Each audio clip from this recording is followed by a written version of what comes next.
ছিলেন খুবই আমুলধারী, সুন্নতে মুস্তাফার অনুসারী, আলিমে দিল খোদা ভীরু, কি যে শান-ও-মান আলা হযরতে। আলহামদুলিল্লাহি রাব্বিল আলামিন ওয়াসসালাতু ওয়াসসালামু আলা খাতামিন নাবিয়্যিন আম্মা বা'দু ফাআউযু বিল্লাহি মিনাশ শাইতানির রাজীম। বিসমিল্লাহির রহমানির রহিম। আসসালাতু ওয়াসসালামু আলাইকা ইয়া রাসূলুল্লাহ ওয়া আলা আলিকা ওয়া আসহাবিকা ইয়া হাবিবাল্লাহ। আসসালাতু ওয়াসসালামু আলাইকা ইয়া নবিয়াল্লাহ ওয়া আলা আলিকা ওয়া আসহাবিকা ইয়া নূরাল্লাহ। আলা হযরত ট্রান্সমিশনে উপস্থিত হয়েছি অনুষ্ঠান আলা হযরতের গুণাবলী নিয়ে। যারাই সঙ্গ দিচ্ছেন সকলকে জানাই অনুষ্ঠানে স্বাগতম। অনুষ্ঠানের মূল পর্বে যাওয়ার পূর্বে ভালো ভালো কিছু নিয়ত আমরা করে নিব, দুরূদে পাকের ফজিলত আমরা শ্রবণ করব। ফরমানে মুস্তাফা সাল্লাল্লাহু তাআলা আলাইহি ওয়া আলিহি ওয়াসাল্লাম, নিয়তুল মুমিনি খায়রুম মিন আমালিহি, মুসলমানের নিয়ত আর আমলের চেয়ে উত্তম। ভালো ভালো নিয়ত বান্দাকে জান্নাতে পৌঁছিয়ে দেবে। এজন্য আমাদের উচিত হচ্ছে প্রত্যেকটি ভালো কাজের শুরুতে ভালো ভালো কিছু নিয়ত করে নেওয়া। যেহেতু মাদানী চ্যানেল দেখে একটা ভালো কাজ, বয়ান শ্রবণ করা ভালো কাজ, এর পূর্বে যদি আমরা ভালো ভালো নিয়ত করি তাহলে এই নিয়তগুলো আমাদের সওয়াবের মাত্রা বাড়িয়ে দেবে। আমরা নিয়ত করি আল্লাহ ও রাসূল সাল্লাল্লাহু তাআলা আলাইহি ওয়া আলিহি ওয়াসাল্লামের সন্তুষ্টি অর্জন এবং সওয়াব অর্জনের জন্য শুরু থেকে শেষ পর্যন্ত অনুষ্ঠান দেখব ইনশাআল্লাহ তাআলা। ইলমে দ্বীন শেখার জন্য, নিজে শেখার জন্য, আমল করার উদ্দেশ্যে আমরা বয়ান করব এবং শুনবো ইনশাআল্লাহ আযজা ওয়া জাল্লা। অন্যের নিকট পৌঁছে সওয়াবের ভাগিদার হব। বুজুর্গানে কিরামের আলোচনা রহমত পাওয়ার মাধ্যম। যেহেতু ইমামে আহলে সুন্নাত মুজাদ্দিদে দ্বীন ও মিল্লাত পরওয়ানে শামী রিসালাত ইমাম আহমদ রাজা খান রাহমাতুল্লাহি তাআলা আলাইহি অনেকবার আল্লাহর ওলি ছিলেন, আশিক রসুল ছিলেন, আল্লাহ পাকের খাস বান্দা ছিলেন। তারা আলোচনা নিঃসন্দেহে রহমত প্রাপ্তির একটা মাধ্যম আমরা আশা করতেই পারি। এবং যখন সল্লু আলাল হাবিব বলা হবে তখন আমরা যে কোনো একটি দুরূদ শরীফ পাঠ করব, কেননা দুরূদে পাকের অগণিত ফজিলাত এবং বারাকাত রয়েছে। রাসূলুল্লাহ সাল্লাল্লাহু তাআলা আলাইহি ওয়া আলিহি ওয়াসাল্লাম ইরশাদ করেছেন, যে ব্যক্তি জুমআতুল মুবারাকার দিন আমার প্রতি 200 বার দুরূদ শরীফ পাঠ করবে তার 200 বছরের গুনাহ ক্ষমা হয়ে যাবে। সুবহানাল্লাহ। সাল্লু আলাল হাবিব সাল্লাল্লাহু তাআলা আলা মুহাম্মদ সাল্লাল্লাহু তাআলা আলাইহি ওয়া আলিহি ওয়াসাল্লাম। আজকের আমরা ইমামে আহলে সুন্নাতের একটি গুণ নিয়ে আলোচনা করব, তার জীবনের একটি পার্ট নিয়ে আলোচনা করব। আমরা বিগত পর্বগুলোতে একটা পার্ট নিয়ে আলোচনা করেছি, গুণাবলী নিয়ে আলোচনা করেছি। আসুন আজকের শুরুতে যাব, মনার ভাই সাথে রয়েছেন। তো আজকের কোন বিষয়টি নিয়ে আমরা আলোচনা করব মনোহর ভাই থেকেই শ্রবণ করি। জি মনোহর। বিসমিল্লাহির রহমানির রহিম। আজকে আলা হযরত ইমামে আহলে সুন্নাত মাওলানা শাহ আহমদ রাজা খান ফাজিল বেরলভী রাহমাতুল্লাহি তাআলা আলাইহি, এই মহান ওলি কামিলের যে অসাধারণ স্মৃতিশক্তি ছিল, সেই অসাধারণ স্মৃতিশক্তির বিষয়ে আমরা কিছু আলোকপাত করব মাশাআল্লাহ ইনশাআল্লাহ তাআলা। আসলেই ইমামে আহলে সুন্নাত মুজাদ্দিদ দ্বীন ও মিল্লাত পরওয়ানে শামী রিসালাত ইমামে ইশক ও মুহাব্বত আলা হযরত ইমাম আহমদ রাজা খান আলাইহি রহমাতুর রহমান এর প্রখর স্মরণশক্তি ছিল। এটা কিন্তু অন্যতম একটি গুণ, সবার মাঝে এটা থাকে না। একটু যে পাওয়ার, একটু সুপার পাওয়ার, তো ওনার মধ্যে এমন একটা সুপার পাওয়ার ছিল আর এমন স্মৃতিশক্তি ছিল যা শুনলে অবাক না হয়ে পারা যায় না। আল্লাহ পাক আমাদের সাদাকা নসিব করুন, কেননা স্মৃতিশক্তি এটা আল্লাহ পাকের পক্ষ থেকে অনেক বড় নিয়ামত। যারা কিছু শুনলো পরক্ষণই ভুলে গেল, তখন আপনার নিজের জিন্দেগি অতিবাহিত করতে গিয়ে অনেক সমস্যার সম্মুখীন হয়ে যায়। পারিবারিক জীবন, ব্যক্তি জীবন, সামাজিক জীবন, শুনলো আচ্ছা করে দিবনে, পরক্ষণে কি হয়ে গেল, ভুলে গেল, আর করা হয়নি। তো সেজন্য এই শ্রবণ শক্তি আল্লাহ পাকের পক্ষ থেকে অনেক বড় নিয়ামত। আল্লাহ পাক যে আমাদেরকে নিয়ামত দান করেছেন, সেই নিয়ামতের জবাবদিহি করতে হবে। যে শ্রবণ শক্তিগুলো, স্মরণ শক্তিগুলো আমরা কোন কাজে ব্যয় করেছি। তো আসুন চলুন আমরা আলা হযরত ইমামে আহলে সুন্নাতের প্রখর স্মৃতিশক্তি সম্পর্কে কিছু ঝলক আমরা শ্রবণ করি। জি। আলা হযরত রাহমাতুল্লাহি তাআলা আলাইহির শৈশব থেকেই তার স্মৃতিশক্তির প্রখরতা এটা মানুষের মাঝে ছড়িয়ে পড়েছিল।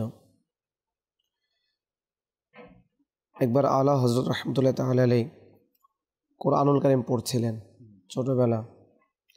সেই সময় উস্তাদ সাহেব একটা বিষয় পড়াচ্ছিলেন তাকে, কিন্তু তিনি ওই বিষয়টার শুদ্ধভাবে পড়ছিলেন, কিন্তু উস্তাদ সাহেব যেভাবে পড়াচ্ছিলেন সেভাবে পড়ছেন না। উস্তাদ সাহেব যদি জবর পড়িয়ে থাকেন সে জের পড়ছেন, এরকম।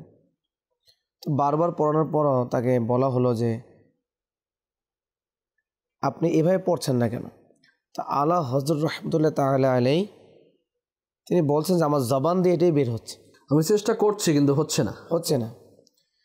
তো আল্লাহ তাআলা কুদরত এবং আলা হযরত রাহমাতুল্লাহ তাআলা আলাইহি যে একজন জামানার ওলি, আল্লাহ তাআলা পছন্দের বান্দা, সে ছোটোবেলা থেকে এটা প্রমাণ হয়েছিল। পরবর্তীতে যখন ঠিকই কোরআনুল কারীম আনা হলো, দেখা গেল যে আলা হযরত রাহমাতুল্লাহ তাআলা আলাইহি যেটা বলছেন সেটাই সঠিক, এবং উস্তাদে মোহতারাম যিনি বলছেন সে তার মধ্যে মিস্টেক ছিল, ভুলবশত পড়াচ্ছিলেন। তখন ওই সময় থেকে আলা হযরত রাহমাতুল্লাহ তাআলা আলাইহি যেটা অসাধারণ ব্যক্তিত্ব এটা ফুটে উঠেছিল। পরবর্তীতে তিনি প্রায় 4 বছরের মধ্যে, 6 বছরের মধ্যে, 8 বছরের মধ্যে, 13 বছরের মধ্যে, 11 বছরের মধ্যে এক এক সময় এক একটা কাজ করে গেছেন। কোনো বছরে সে কোরআনুল কারীমের নাজেরা কমপ্লিট করে ফেলেছেন প্রাথমিক পর্যায়ে। তারপরে ঈদে মিলাদুন্নবী উপলক্ষে অল্প বয়সেই তিনি অনেক সময় দীর্ঘ উলামায়ে কেরামের সামনে বক্তৃতা দিয়েছেন, ইলমি মাওয়াদ দিয়ে বক্তৃতা দিয়েছেন। এবং একটু অ্যাড করবো মনোয়ার ভাই, সেটা হচ্ছে যখন উনি মক্তবে পড়ছিলেন, উস্তাদ সাহেব সবক দিচ্ছেন, দেয়ার সাথে সাথেই মুখস্থ হয়ে যাচ্ছে, দেয়ার সাথে সাথেই আবার নিয়ে আসছে। তো বাধ্য হয়ে বলতে পারেন যে আচ্ছা আপনি কি মানুষ না জিন? তো আলা হযরত রহমান বললেন যে আলহামদুলিল্লাহ আমি মানুষ রয়েছি। তো এই যে প্রখর স্মৃতিশক্তি, মানে পড়লেই মুখস্থ হয়ে যেত, এটা কিন্তু আপনার সবার ক্ষেত্রে হয় না। আল্লাহ পাক কিছু মানুষকে দান করেন, যে ভালো কাজে ইউজ করে তো ভালো কাজে ইউজ করে, যে গলত কাজে ব্যবহার করে তো গলত হয়ে যায়। আরবি গ্রামারের কিতাব হেদায়াতুন নাহু, এই কিতাবও তিনি পড়ে অল্প বয়সে এর আরবি সরাহ পর্যন্ত লিখে ফেলেছিলেন। তো দেখা যায়, দেখেন সরাহ মানে ব্যাখ্যা গ্রন্থ। এখানে প্রাথমিকভাবে এটা বলার উদ্দেশ্য যে মেধা শক্তি যখন প্রখর হয় তখন যা পড়া হয় তার স্মৃতিপটে সংরক্ষণ হয় এবং তখনই কিন্তু তা দিয়ে কাজ করতে পারে। আলা হযরত রাহমাতুল্লাহ তাআলা আলাইহি তার বিষয় এসেছে যে তিনি কোনো দিন কোনো উস্তাদ সাহেবের কাছে 4 ভাগের 1 ভাগের বেশি কিতাব পড়েননি। তিনি যে কোনো কিতাব পড়তেন, কিছু অংশ পড়ার পরে সেই কিতাবের বিষয়বস্তু তিনি বুঝে ফেলতেন এবং সেই কিতাব মুখস্থ করে উস্তাদকে শুনিয়ে দিতেন। আল্লাহু আকবার। একবার হলো কি, এটা অনেক কথা যে উনি কোথাও সফরে বের হলেন। সফরে বের হওয়ার পরে যারা ইলম পিপাসু হয়ে থাকেন তাদের আসলে নজর দেখবেন যে লাইব্রেরি কোথায় রয়েছে, কিতাব কি রয়েছে, এগুলোর দিকে নজর থাকে। আলা হযরত রাহমাতুল্লাহ যখন ব্যক্তির ঘরে গেলেন, তাশরীফ নিলেন, তো দেখতে পেলেন যে আপনার লাইব্রেরির মধ্যে নতুন একটা কিতাব। তো উনি বললেন যে এটা আমাকে দিন, আমি পড়ব। তো ওই ব্যক্তি মনে করলেন যে এত দামি কিতাব, এত টাকার কিতাব কোথায়, সেই উনি রেলি চলে যাবেন আর আমি কোথায়, অনেক দূরত্ব, তো দিয়ে দিলে কিতাব পাবো কি পাবো না এটা তো আমি জানি না। তো বললেন, শর্ত দিলেন যে নিতে পারবেন না, এখানে বসেই পড়বেন। তো যাই বললেন যে আচ্ছা ঠিক আছে, এখানে বসে আমি পড়ব। তো আলা হযরত রাহমাতুল্লাহ আলাইহি নিলেন, রাত যাপন করলেন, সকালবেলা কিতাব দিয়ে দিলেন। আপনি না বললেন পড়বেন, পড়েন। পড়া হয়ে গেছে। কি বলেন পড়া হয়ে গেছে? তো বলেন যে আলহামদুলিল্লাহ পড়া হয়ে গেছে, আপনি চাইলে এই কিতাবের যে কোনো পৃষ্ঠা থেকে আপনি আমাকে জিজ্ঞাসা করতে পারেন, পৃষ্ঠা নাম্বার সহ সব কিছু বলে দিই। তো কেমন প্রখর স্মৃতিশক্তি ছিল এবং কেমন পড়ার প্রতি আগ্রহী ছিলেন, ইলম পিপাসু ছিলেন। আমাদের সমাজের মধ্যে মনে হবে দেখবেন ইলম অর্জন করার ক্ষেত্রে বড় একটা বাধা হচ্ছে তার স্মরণে থাকে না, এই জন্য সে পড়তে চায় না। আপনি পারলে না পড়বেন, আপনি ফর এক্সাম্পল আপনি বাইক চালাইতে জানেন না, আপনি গাড়ি চালাতে জানেন না, আপনি কখনো ড্রাইভিং সিটে বসবেন না, যে ভাই নেন আপনাকে দিলেও আপনি বসবেন না। আপনি নিজে কিনতে গেলে আপনি চালাতে পারেন না, অন্য কাউকে নিয়ে যাবেন। আর যদি নিজে চালাতে পারেন তাহলে নিজের না থাকলে অন্য কেউ থাকলেও দোস্ত একটু দে না, একটা ঘোরা দিয়ে আসি, ঘোরা দিয়েছেন তো চলে গেছেন, এটা আলাদা কথা। কিন্তু এখন কথা হচ্ছে যখন সে যে ব্যক্তি করতে পারে তখন কিন্তু তার প্রতি আগ্রহ সৃষ্টি হয়, আমি আরও শিখবো আরও শিখবো। এখন এই স্মরণশক্তি এটা আল্লাহ পাকের পক্ষ থেকে, এটাও আমরা জানি, কিন্তু এটা চর্চা করতে করতে এর মধ্যে আল্লাহ পাক বারাকাত দেন, এটাও কিতাব থেকে পাওয়া যায়। আর এটাও কি বুজুর্গানে কিরামের জিন্দিগি যদি অধ্যয়ন করা হয়, অনেক বড় বড় মুহাদ্দিসে কিরামগণ এনাদের জিন্দিগি অধ্যয়ন করলেও দেখা যায় যে তাদের মধ্যেও এরকম মানে কমজোর মেধা শক্তি বলা ছিল, কিন্তু তাদের চেষ্টা, তাদের বরাকাত, তাদের দোয়ার বদল আল্লাহ তাআলা এমন স্মৃতিশক্তি, এমন কিছু দান করেছেন, পরক্ষণে অনেক বড় বড় মুহাদ্দিস হয়েছেন, অনেক বড় বড় কিতাব লিখেছেন। আসলে আলা হযরত রাহমাতুল্লাহ তাআলা আলাইকে আমরা দেখি যে সময় আল্লাহ তাআলা তাকে দুনিয়াতে পাঠিয়েছেন, জি, তিনি এক মহান দায়িত্ব আঞ্জাম দেওয়ার জন্য এসেছিলেন। যেই হারে নবীর সম্মান নিয়ে দুশ্মনী, ইসলামের মধ্যে ভ্রান্ত মতবাদ ইত্যাদি প্রবেশ করানোর যে একটা পায়তারা চলছিল, তো আল্লাহ পাক তাকে এত প্রখর মেধা শক্তি, এত পরেশগারিতা দিয়ে পাঠিয়েছিলেন। সে ছোটোবেলা থেকেই যদি কোনো মেয়ে দেখতেন তাদের যাতে না দেখা হয় এই জন্য তিনি তার কাপড় দিয়ে চোখকে ঢেকে রাখতেন। তো বুজুর্গানে তিনি বলেন যে গুনাহ থেকে বাঁচাও মেধা শক্তি প্রখর রাখার একটা অন্যতম মাধ্যম। মানে গুনাহের কারণে স্মরণশক্তি কম হয়ে যায়। স্মরণশক্তি কম হওয়ার অনেকগুলো কারণ বুজুর্গানে কিরামগণ কিতাবে লিপিবদ্ধ করেছেন, এর মধ্যে গুনাহ তো আছে, এক নম্বরে দিয়েছেন। এরপরে আপনার কবরস্থানের নেম প্লেট পড়া, কবরস্থানে যে নেম প্লেট থাকে, লেখা থাকে, এখন তো অনেক বেশি লেখা হয়, হ্যাঁ আগে তো লেখা থাকতো না, এখন লেখা, এটা পড়লেও কি স্মরণশক্তি কমে যায়। এবং আপনার বেহায়া দৃষ্টি যদি দেয়া হয়, কুদৃষ্টি দেয়া হয়, এর মাধ্যমেও কি স্মরণশক্তি কম হয়ে যায়। এবং মলমূত্র যা শরীর থেকে নির্গত হচ্ছে তার দিকে তাকালেও আপনার স্মরণশক্তি কমে। নিজের লজ্জাস্থানের দিকে তাকালেও স্মরণশক্তি কমার রয়েছে। অন্যের লজ্জাস্থানের দিকে তাকালেও স্মরণশক্তি কম হয়ে যাওয়ার বর্ণনা রয়েছে। আরও অনেকগুলো কারণ রয়েছে। তো এই কারণগুলো আমাদের আসলে যদি আমরা দূর করি, এখন তো ছোট থেকেই মোবাইল আমাদের হাতে চলে আসে, আর এই মোবাইলের মাধ্যমে আমরা এমন কি করে থাকি, এমন কি রয়েছে সোশ্যাল মিডিয়ার মধ্যে, না চাইলেও আপনার মধ্যে চলে আসবে, না চাইলেও কুদৃষ্টি হয়ে যায়, না চাইলেও অনেক কিছু হয়ে যায়। আপনি রাস্তায় বের হচ্ছেন, না চাইতেই আপনার কুদৃষ্টি হয়ে যাবে। তো এ থেকে বাঁচার অনেক পন্থা রয়েছে। যদি কেউ বাঁচতে চায় বাঁচতে পারে, আর কেউ যদি বাঁচতেই না চায় তো সে বাঁচবে কীভাবে?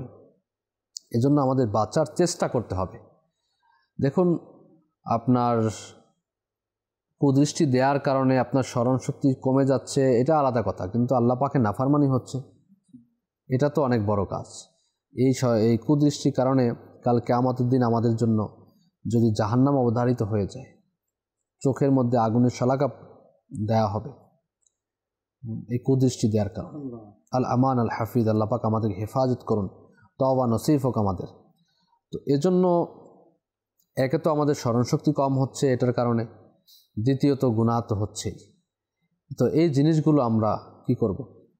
স্মরণে রাখবো এবং এই জিনিসগুলো থেকে আমরা হেফাজত থাকবো, আমাদের সন্তানদেরকে হেফাজত করব। দেখবেন ইনশাআল্লাহ তাদের স্মরণশক্তি প্রখর হবে এবং তারা দ্বীন ইসলামের জন্য অনেক কিছু দিতে পারবে।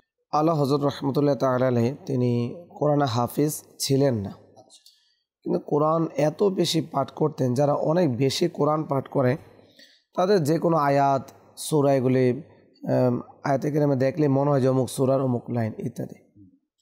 তো তিনি একবার এক ব্যক্তি রমজান মাসে তার মসজিদের মধ্যেই ইতিকাফে নিয়ত করলেন। আলা হযরত রাহমাতুল্লাহ তাআলা আলাইহি যে মসজিদে নামাজ পড়াতেন এখানে, তো ওই ব্যক্তি তেলাওয়াত করছিলেন আর আলা হযরত রাহমাতুল্লাহ তাআলা আলাইহি পাশেই আরাম করছিলেন, কিন্তু ঘুমাননি।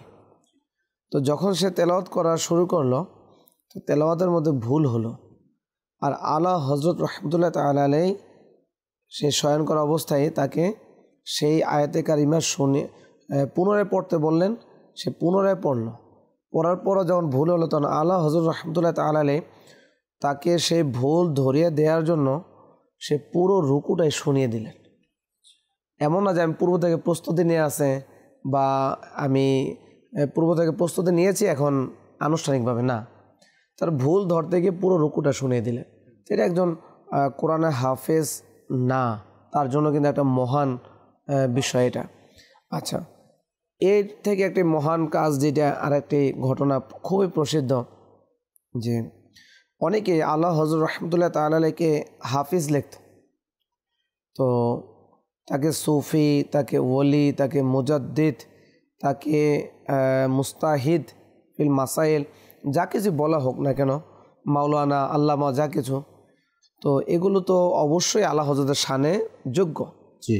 তো আল্লাহ হযরত রহমতুল্লাহ তাআলা আলাইহি কোরআন হাফিজ ছিলেন না, কিন্তু তারপর মুসলমানরা তাকে বলতো, অনেকে বলতো, আমাদেরকে অনেকে বলে দেয় হাজি সাহেব, হাফিজ সাহেব, মুফতি সাহেব, মাওলানা সাহেব। আচ্ছা, দাড়ি টুপি দেখলে তো এখন সে মাদ্রাসায় পড়ুক বা না পড়ুক, মাওলানা সাহেব মানুষ বলেই ফেলে। তো এখন আল্লাহ হযরত রহমতুল্লাহ তাআলা চিন্তা করলেন যে মুসলমানরা আমাকে এটা বলে, আর আমি তো আসলে কোরআন হাফেজ না। তো মুসলমানদের যাতে ধারণাটা ঠিক হয়, সুধারণা ঠিক হয়, এজন্য মুসলমানদের এই সুধারণাটাকে বাস্তবে পরিণত করার জন্য তিনি নির্ধারণ করলেন যে তিনি কোরআন হাফেজ হবেন। তো সেটা কীভাবে? আল্লাহ, তিনি রমজান মাসে তারাবির পূর্বে প্রতিদিন এক পারা করে শুনতেন, বা যতটুকু শোনার শুনতেন, এবং ততটুকুই শুনে তিনি তারাবির মধ্যে আবার সেটা পড়াই দিতেন। এইভাবে তিনি পুরো রমজান মাসে 30 পারা কোরআনুল কারীম আলহামদুলিল্লাহ আল্লাহর রহমতে তিনি হেফজ করে ফেলেন। তো চিন্তা করেন যে এটা পৃথিবীর মধ্যে একটা বিরল ঘটনা। জি। তো আল্লাহওয়ালাদের এটা শান, আল্লাহওয়ালাদের বৈশিষ্ট্য, আল্লাহদের কারামত। তো এই ছিল আল্লাহ হযরতের অসাধারণ স্মৃতিশক্তি। আরও যদি বলি যে তার একই সময় আল্লাহ হযরত রহমতুল্লাহ তাআলা আলাইহির কাছে অসংখ্য ফতোয়ার প্রশ্ন চলে আসতো, ফতোয়ার জন্য। আপনার এটা হতো এরকম মনোহর ভাই, যে বৈঠকের মধ্যে সওয়াল জবাব হচ্ছে, এরকম একটা ঘটনা পাওয়া যায় যে বৈঠকের মধ্যে সওয়াল জবাব হচ্ছে। তো আল্লাহ হযরত রহমতুল্লাহ একসাথে সওয়াল নিতেন, প্রশ্নগুলো একসাথে নিতেন, যার যা প্রশ্ন করো, সবাই যখন করতেন সবাই করে নিতেন। এরকম না যে আচ্ছা তুমি করো, ওইটা আগে জবাব দেওয়ার পরে আবার জবাব, এরকম না। সবারগুলো যারাই মজলিসে বসা আছেন সবারগুলো আগে নিতেন, নেওয়ার পরে এক এক করে উত্তর দিতেন, কারোটা মিস্টেক হতো না। আবার জিজ্ঞাসা করা হতো, আচ্ছা তুমি কী জন্য বলেছিলে, এরকম নয়, মানে প্রশ্নও বলতেন, এর উত্তরও বলতেন। এটা কতটা স্মৃতিশক্তি হলেই কাজ করতে পারে। বৈঠকের প্রখর স্মৃতিশক্তির কথা কি বলবো, আপনাদের একটা ঘটনা বললেন যে আসর থেকে মাগরিব পর্যন্ত তিনি সমস্ত যারা ফতোয়া প্রশ্ন দিয়ে দিতেন অনেকের কাছে, তারা সারাদিন মাসালা ঘেটে ফতোয়া তারতিব দিয়ে নিয়ে আসতো। তো আল্লাহ হযরত ওগুলো চেক করতেন, মানে অ্যাট এ টাইম একই সময় কতগুলি কাজ করতেন দেখেন। তো সেগুলো চেক করতেন। পাশাপাশি কেউ যদি উন্মুক্ত লাইভ প্রশ্ন করতে চায় সেটার উত্তর দিতেন। আবার তিনি অন্যান্য কেউ যদি লিখে কোনো কিছু আনতো সেটাও চেক করতেন। আজকে আমির আল সুন্নাতের দিকে তাকান, দেখা যায় আমির আল সুন্নাত একটি কাগজের মধ্যে কিছু লিখতে থাকেন, ওদেরকে প্রশ্ন শুনছেন, আবার উত্তরটা কে দেবে সেটাও তিনি চিন্তা করে রাখছেন। আবার এই বিষয়ে যদি মোবাইলে কোনো মেসেজ আসে সেটাও দেখে নিচ্ছেন। তো আল্লাহ ওয়ালাদের যে বৈশিষ্ট্য, হ্যাঁ, যেই কাজটা ড্রাইভ করার সময় ওই ড্রাইভই করতে হবে, যদি বলে আমি এবার প্যাসেঞ্জারের দিকে তাকায় থাকবো আবার গাড়িও চালাবো, হবে না। কিন্তু আল্লাহ ওয়ালাদের শান এটা, তারা সব কাজ অ্যাট এ টাইম করে না, যেটা আল্লাহ তাআলার পক্ষ থেকে হুকুম থাকে, হক আদায় হবে সেটাই করে। আরেকবারের এই ঘটনা, কালাম লিখতেন আল্লাহ পাকের শানে, নবীর শানে। তো কী করতেন, এইভাবে গোল করে বসাতেন, 4 জনকে বসাতেন। তো বসিয়ে তারপরে কালাম বলতেন একটা, তিনি লিখতো। আচ্ছা আজকের জন্য এখানে শেষ, কালকে যখন আবার বসতো, ঠিক যেই কালাম লিখেছিল সেই কালামের পরের লাইন কি হবে সেগুলো আবার তাকে বলতে হবে। সুবহানাল্লাহ। তো এইভাবে দেখা যায় যে এই যে মনে রাখা, আবার সেই কালামের মধ্যে তারতিব দেওয়া, এলোমেলো যদি হয়ে যায়, হ্যাঁ, টেনশন থাকা, অনেকগুলো ব্যাপার রয়েছে। জি। তো এটা কোনো চারটিখানি কথা নয় যে এই সব বিষয় হতে পারে আমাদের কাছে খুব দর্শক খুবই স্বাভাবিক বা এটা কি একটা বিষয় হলো নাকি, কিন্তু বাস্তব যখন আমরা আমাদের তো দেখা যায় নিজের মোবাইল নাম্বার ছাড়া আরেকজনের মোবাইল নাম্বারই মনে থাকে না। এলাকার মধ্যেও, আশেপাশের মধ্যে, সমাজের মধ্যে, প্রতিবেশীদের মধ্যে কারো ছোট সন্তান যদি এরকম হয়, এরকম তো না, এরকম যদি মানে একটু স্পেশাল হয়, জি, লেখাপড়ার ক্ষেত্রে, গণিতের ক্ষেত্রে, অন্যান্য ইংরেজির ক্ষেত্রে দেখবেন যে বেশি পারে, তখন তার উদাহরণ কিন্তু আইসা ঘরে নিজের বাচ্চাকে দেয়। বুঝতে পেরেছি? জি জি। তো এটা কিন্তু হচ্ছে আমাদের সমাজে, অমুকের ছেলে পারে তুমি পারো না, এত পারে, এত কিছু করে। তো মনে রাখবেন সবার মেধাশক্তি একরকম নয়। মেধাশক্তি আল্লাহ পাকের পক্ষ থেকে অনেক বড় নেয়ামত। তো সবাইকে একরকম দিলে তো এটা আপনার অন্য পথে চলে যাবে, তাই না? যাকে যেরকম দেয়া দরকার আল্লাহ পাক তাকেই সেই রকম দিয়েছেন। আচ্ছা, কাউকে দিয়েছেন, কেউ আল্লাহর পথকে, আল্লাহর বিধানকে দুনিয়ার মধ্যে কি করেছেন, আম করেছেন, সাধারণ মানুষ পর্যন্ত পৌঁছিয়েছেন, আর অনেককে দিয়েছেন সে আল্লাহর নাফরমানি কাজে ব্যবহার করেছেন। তো আমাদের ছোট ছোট বাচ্চাদের প্রখর স্মৃতিশক্তি বাড়ানোর জন্য কিছু টিপস আমিনুস সুন্নাত দিয়েছেন, আমি বলার সৌভাগ্য অর্জন করব। সেগুলো হচ্ছে যে যদি বাদাম খাওয়ানো হয় ছোটোকাল অবস্থায়, বাদাম, এখন তো আমাদের ছোটো বাচ্চাদেরকে আমরা ফাস্টফুডের মধ্যে আমরা নিজে অভ্যস্ত হয়েছি, তাদেরকে অভ্যস্ত করছি। এটা কিন্তু ক্ষতিকর জিনিস। আপনি আপনার সন্তানকে অর্গানিক বাদাম যেগুলো রয়েছে বাদাম খাওয়াবেন, কাঠবাদাম, পেস্তা বাদাম, তারপরে কাজু বাদাম। এই বাদাম জাতীয় খাবার খাওয়ালে স্মৃতিশক্তি প্রখর হয়। পাশাপাশি যাদের স্মৃতিশক্তি দুর্বল রয়েছে, 3টি কাঠবাদাম রাতে নিয়ে 3 বার ইয়া আজাল জালাল ইওয়াল ইকরাম শুরু এবং শেষে একবার করে দরুদ শরীফ সহ পাঠ করে এই 3টি বাদামে ফু দিন। 1টি বাদাম ওই সময় রাতে খাবে, 1টি বাদাম সকালে খালি পেটে খাবে, 1টি বাদাম দুপুরে খাবে। এভাবে করে কন্টিনিউ যখন করা হবে তখন দেখবেন যে এই স্মৃতিশক্তি ইনশাআল্লাহ তাআলা বাড়তে থাকবে। আর দেখুন, অনেকের স্মৃতিশক্তি আছে কিন্তু এটাকে একটু আছে না, ঝালাই করতে হয়। নতুন যখন আপনি গাড়ি কিনবেন, এর কিন্তু কি করতে হয়, আপনার এর তেল মোবিল চেঞ্জ করতে হয় বারবার, পাশাপাশি এর সার্ভিসিংও বেশি করতে হয় শুরু থেকে, যে এত কিলোমিটার গেলে সার্ভিসিং করতে হবে, এরপরে কিলোমিটার সার্ভিসিং করতে, একটা সিস্টেম আছে। আমি এই জন্য উদাহরণ দিলাম যে অনেকের প্রখর স্মৃতিশক্তি আছে কিন্তু বেচারাকে গাইড দেওয়ার মতো, বেচারাকে লেখাপড়া করানোর জন্য অথবা তাকে শেখানোর জন্য একটা ব্যাকআপ যে দরকার, সেই ব্যাকআপ থাকে না, যার দরুন এটা সে ভালো কাজে ব্যবহার করতে পারে না। তার ভিতর আগ্রহ থাকে কিন্তু সে করবে কিভাবে? তার আগ্রহ আছে সে কোরআন শিখবে, কিন্তু শিখবে কিভাবে?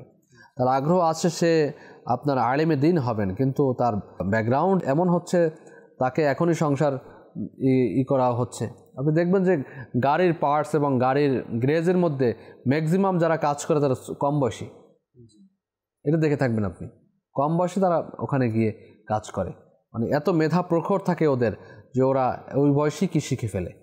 যারা আপনার ডিপ্লোমা করে আসে তাদেরকেও মানে হার মানায় ফেলায়। তো এই যে একটা অবস্থা, ওরা ওখানে যে কাজে গিয়েছে, হতে পারতো ওরা একদিন অনেক বড় আলেমে দিন হতো, মুফতি ইসলাম হতো, কিন্তু ওদের ব্যাকগ্রাউন্ড ভালো ছিল না, অথবা লেখাপড়ার করানোর মতো অথবা আলেমে দিন করানোর মতো মানে ব্যাকআপ যে দরকার সেই ব্যাকআপ ছিল না, এই কাজে লাগতে হয়েছে। কাজ করে আমি এক্সাম্পল এই জন্য দিলাম যে আমাদের প্রখর মেধাশক্তিগুলো আমরা কোন কাজে ব্যবহার করছি এ সম্পর্কে আল্লাহ পাকের নিকট আমাদের জবাবদিহি করতে হবে। আল্লাহ পাকের এই নিয়ামত আমি কোন কাজে ব্যবহার করেছি, এজন্য সঠিক কাজে সঠিক পন্থায় যখন আমরা এগুলো ব্যবহার করব তখন আল্লাহ পাকের দয়া হবে এবং আল্লাহ পাক আমাদের উপর রহমত নাজিল করবেন, জান্নাত নসিব হবে, জাহান্নাম থেকে মুক্তি লাভ হবে। আর যদি মেধাশক্তি আল্লাহ পাকের নাফরমানির কাজে লাগিয়ে দেই, আছে না কোনো একটা প্রোডাক্ট তৈরি করবে, এখন এই প্রোডাক্টের মধ্যে 2 নম্বর কিভাবে করবে, 2 নম্বরই করে টাকা কিভাবে কামাই করবে, পিওর যদি দেয়া হয় তাহলে এটা কোনো হলো। সোশ্যাল মিডিয়া দেখলাম দুধের মধ্যে কি যেন পোড়া তেল আর কি যেন মেডিসিন দিলে দুধ হয়ে যায়, সাদা হয়ে যায়। চিন্তা করতে পারেন, এগুলো খাওয়াচ্ছে মানুষকে। তো এর জন্য তো তার মেধা খাটাতে হচ্ছে। এই মেধাটা তো আপনি ভালো কাজে ইউজ করতে পারতেন। দুধের মধ্যে পানি দেয়া, সেটা ধরা না পড়া, এর ক্যাপাসিটি আছে, সেটার তো মেধা কাটাতে হয়েছে। কোনো প্রোডাক্ট, প্রোডাক্টের মধ্যে আপনি এমন কিছু দিয়ে দিবেন যার জন্য খাবারটা ভালো থাকবে কিন্তু মানুষের জন্য ক্ষতিকর, এই মেধাও তো আপনি ইউজ করছেন। অর্থাৎ মানুষের ক্ষতির কারণ, আপনার পরিবারের, আপনার সমাজের এবং রাষ্ট্রের ক্ষতির কারণমূলক আপনি কাজগুলো করছেন। আল্লাহ পাকের নাফরমানিমূলক কাজ করছেন মেধা দিয়ে। এই মেধা দিয়ে আল্লাহ পাকের মান্য করা দরকার। আলা হযরত আলাইহি রহমতুর রহমান উনি ওনার মেধা কোন কাজে ইউজ করেছেন আপনি দেখেন তো সেই। আল্লাহু আকবার। 30 খণ্ড কিতাব লেখা, অন্যান্য কিতাব তো আলাদা, সহস্রাধিক কিতাব লিখেছেন এই মেধা দিয়ে, ভালো কাজে ব্যবহার করেছেন। আল্লাহ পাক আমাদেরকে তৌফিক দান করুন। অনুষ্ঠানের শেষে পর্যায়ে রয়েছে আরও কিছু যদি আলা হযরত রাহমাতুল্লাহ তাআলা আলাইহি তিনি আপনি যেটা বললেন ফতোয়া এর খেদমতের বিষয়ে, দেখেন অনেক সময় দেখা যায় যে ফতোয়া লেখার ক্ষেত্রে বিভিন্ন ফিকহের কিতাবগুলো কোন কিতাবের মধ্যে কোন বিষয় আছে সেটা মনে রাখতে হয়। মনে রাখাটা কিন্তু এতটা সহজ না। আলা হযরত রাহমাতুল্লাহ তাআলা আলাইহি এর কাছে যখন ফতোয়া চাওয়া হতো, তিনি ফতোয়া যখন লিখতেন এমন কিতাবের মধ্যে প্রায় 1450 বছর এর মধ্যে যত ফিকের কিতাব আছে সেই কিতাবের বিভিন্ন এই মাসআলার বিষয়ে কার কি মত আছে সেটা প্রথমে কিতাবে লিখে তারপরে আকুলু বলে নিজের অভিমতটা ব্যক্ত করেন, ফতোয়া প্রদান করেন।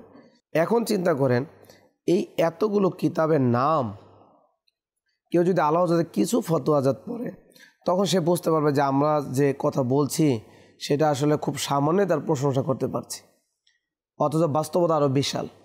তো এইভাবে তিনি অনেক সময় তার কাছে কিতাব জিজ্ঞাসা করলে বা এই মাসআলার জুজিয়াত, যেটা মাসআলার বিষয়বস্তু কোন কিতাব আছে জিজ্ঞাসা করলে আলা হযরত রাহমাতুল্লাহ তাআলা আলাইহির কাছে বড় উলামায়ে কেরাম জিজ্ঞাসা করত।